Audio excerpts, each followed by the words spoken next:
नमस्कार प्रिय भक्तगण, मैं आपको सुनाने जा रही हूँ रमा एकादशी व्रत कथा। आप सभी भक्तगण इसे बड़े ही श्रद्धा और प्रेम पूर्वक सुने।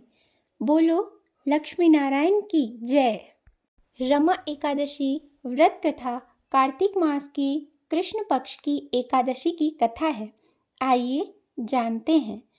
धर्मराज युधिष्ठिर कहने लगे कि हे भगवान, कार्तिक कृष्ण पक्ष की एकादशी का क्या नाम है, इसकी विधि क्या है, इसके करने का क्या फल मिलता है, सो आप विस्तार पूर्वक बताइए। भगवान श्री कृष्ण बोले, कार्तिक कृष्ण पक्ष की एकादशी का नाम रमा एकादशी है। यह बड़े बड़े पापों का नाश करने वाली है। इसका महात्म्य मैं तुमसे कहता हूँ, ध्यान पूर्वक सुनो। हे राजन, प्राचीन काल में मुचुकुंद नाम का एक राजा था। उसकी इंद्र के साथ मित्रता थी और साथ ही यम, कुबेर, वरुण और विभीषण भी उसके मित्र थे। यह राजा बड़ा धर्मात्मा, विष्णु भक्त और न्याय के साथ राज करता था। उस राजा की एक कन्या थी जिसका नाम चंद्रभागा था। उस कन्या का विवाह चंद्रसेन के पुत्र शोभन के साथ हुआ था। एक समय वह शोभन ससुराल आया। उन्हीं दिनों जल्दी ही पुण्यदायिनी एकादशी यानी कि रमा एकादशी भी आने वाली थी। जब व्रत का दिन समीप आ गया तो चंद्रभागा के मन में अत्यंत सोच उत्पन्न हुआ कि मेरे पति अत्यंत दुर्बल हैं और मेरे पिता की आज्ञा अति कठोर है। दसवीं को राजा ने ढोल बजवाकर सारे राज्य में यह घोषणा करवा दी कि एकादशी को भोजन नहीं करना चाहिए। ढोल की घोषणा सुनते ही शोभन को अत्यंत चिंता हुई और अपनी पत्नी से कहा कि हे प्रिय, अब क्या करना चाहिए? मैं किसी भी प्रकार का भूख सहन नहीं कर सकूंगा। ऐसा उपाय बतलाओ कि जिससे मेरे प्राण बच सके, अन्यथा मेरे प्राण अवश्य चले जाएंगे। चंद्रभागा कहने लगी, हे स्वामी, मेरे पिता के राज में एकादशी के दिन कोई भी भोजन नहीं करता। हाथी, घोड़ा, ऊंट, बिल्ली, गौ आदि भी तृण, अन्न, जल आदि ग्रहण नहीं कर सकते। फिर मनुष्य का तो क्या ही कहना है। यदि आप भोजन करना चाहते हैं तो किसी दूसरे स्थान पर चले जाइए, क्योंकि यदि आप यहीं रहना चाहते हैं तो आपको अवश्य व्रत करना ही पड़ेगा। ऐसा सुनकर शोभन कहने लगा कि हे प्रिय, मैं अवश्य व्रत करूंगा। जो भाग्य में होगा वह देखा जाएगा। इस प्रकार से विचार कर शोभन ने व्रत रख लिया और वह भूख व प्यास से अत्यंत पीड़ित होने लगा। जब सूर्य नारायण अस्त हो गए और रात्रि को जागरण का समय आया, जो वैष्णव को अत्यंत हर्ष देने वाला था, परंतु शोभन के लिए अत्यंत दुखदायी हुआ। प्रातःकाल होते शोभन के प्राण निकल गए। तब राजा ने सुगंधित काष्ठ से उसका दाह संस्कार करवाया, परंतु चंद्रभागा ने अपने पिता की आज्ञा से अपने शरीर को दग्ध नहीं किया और शोभन की अंत्येष्टि क्रिया के बाद अपने पिता के घर में ही रहने लगी।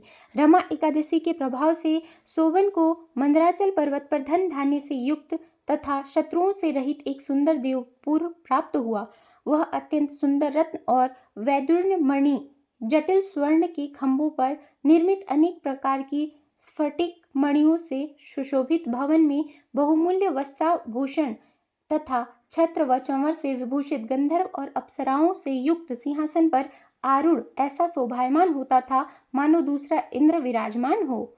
एक समय मुचुकुंद नगर में रहने वाले एक सोम शर्मा नामक ब्राह्मण तीर्थ यात्रा करता हुआ घूमता घूमता उधर जा निकला और उसने शोभन को पहचान कर कि यह तो राजा का जमाई शोभन है, उसके निकट गया। शोभन भी उसे पहचान कर अपने आसन से उठकर उसके पास आया और प्रणाम करके कुशल प्रश्न किया। ब्राह्मण ने कहा कि राजा मुचुकुंद और आपकी पत्नी कुशल से हैं? नगर में भी सब प्रकार से कुशल हैं, परंतु हे राजन, हमें आश्चर्य हो रहा है। आप अपना वृत्तांत कहिए कि ऐसा सुंदर नगर जो न कभी देखा न सुना आपको कैसे प्राप्त हुआ। तब शोभन बोला, कार्तिक कृष्ण की रमा एकादशी का व्रत करने से मुझे यह नगर प्राप्त हुआ, परंतु यह अस्थिर है। यह स्थिर हो जाए ऐसा उपाय कीजिए। ब्राह्मण कहने लगा कि हे राजन, यह स्थिर क्यों नहीं है और कैसे स्थिर हो सकता है, आप बताइए, फिर मैं अवश्य में यह उपाय करूंगा।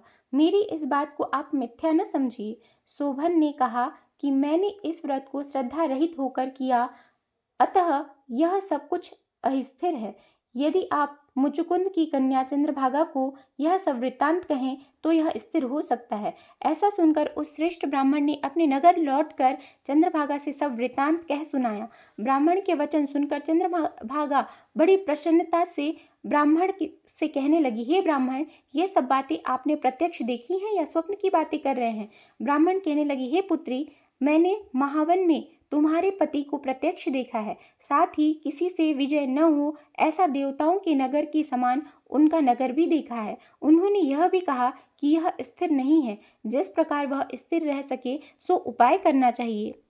चंद्रभागा कहने लगी, हे विप्र, तुम मुझे वहां ले चलो, मुझे पतिदेव के दर्शन की तीव्र लालसा है। मैं अपने किए हुए पुण्य से उस नगर को स्थिर बना दूंगी। आप ऐसा कार्य कीजिए जिससे उनका हमारा संयोग हो, क्योंकि वियोगी को मिला देना महान पुण्य है।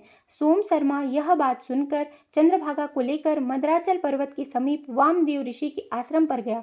वामदेव जी ने सारी बातें सुनकर वेद मंत्रों के उच्चारण से चंद्रभागा का अभिषेक कर दिया।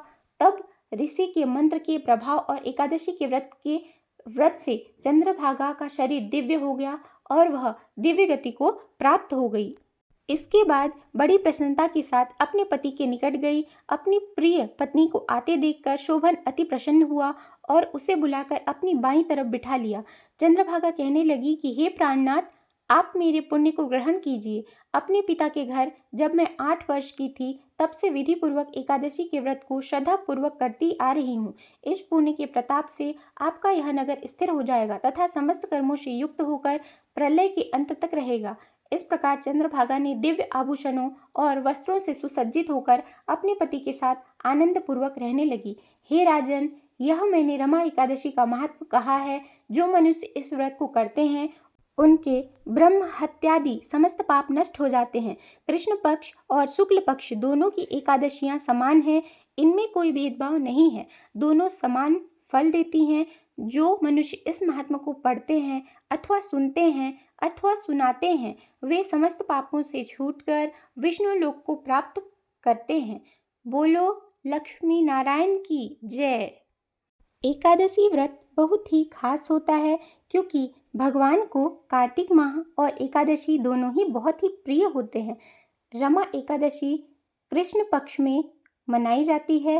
इस दिन व्रत रखने से भक्तों पर भगवान विष्णु और माँ लक्ष्मी की असीम कृपा बनी रहती है और समस्त मनोकामनाएं पूर्ण हो जाती है, सारे कष्ट दूर हो जाते हैं। बोलो लक्ष्मी नारायण की जय।